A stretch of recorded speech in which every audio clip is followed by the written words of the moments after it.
menteur, c'est d'abord quelqu'un qui exerce du contrôle sur lui-même, parce qu'il sait que l'autre va être à l'affût de tous les indices possibles pour le détecter.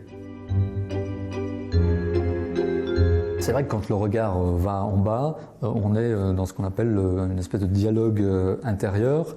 On pense en synergologie que quand il va effectivement à gauche, on est davantage dans le passé, et quand on est vers la droite, c'est du ressenti construit. Mais ce n'est pas un item, un signe en soi de mensonge ou de pas mensonge. D'ailleurs, tout n'est pas dans le regard. S'il y a quelque chose à regarder, c'est de manière plus pertinente la bouche. Alors la bouche, c'est intéressant parce que c'est l'objet de tous les non-dits. Difficilement contrôlable parce que plusieurs muscles, donc elle ne peut pas faire vraiment l'objet de contrôle. Quand on se touche la bouche, c'est vrai qu'on est souvent tiraillé par les propos qui doivent sortir, mais ce n'est pas du tout quelque chose qui est de l'ordre du mensonge. Il y a une idée reçue, complètement farfelue, selon laquelle, quand on se gratte le nez, il y a quelque chose qui est lié au sexe. Il faut arrêter avec ça. Le nez, c'est l'image.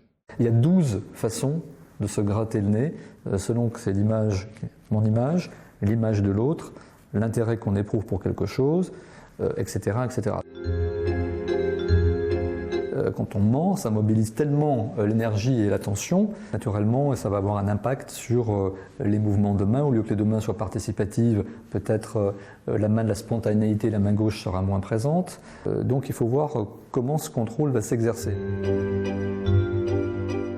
Il ne faut pas faire de tout autocontact, quand on se met la main sur une zone du corps, un élément de mensonge.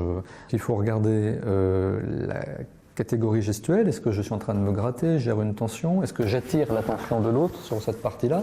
Ce qu'on verra davantage dans la séduction. Sur la vidéo, la jeune femme, en même temps, a sa langue qui va de la gauche vers la droite. Il y a un contexte difficile ici, on a des choses à dire. Et en plus, on a le sourcil droit qui se lève, on se met à distance.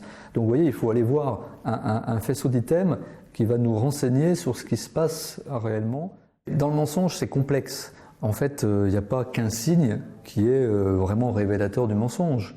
On a, c'est vrai, en synergologie, listé un certain nombre de signes qu'on ne voit pas, hélas, toujours chaque fois qu'il y a un mensonge, sinon ce serait trop beau, mais que chaque fois qu'on voit, qu'on observe, on peut se dire qu'il y a là un gros non-dit qui nous permet d'interagir pour aller explorer et valider.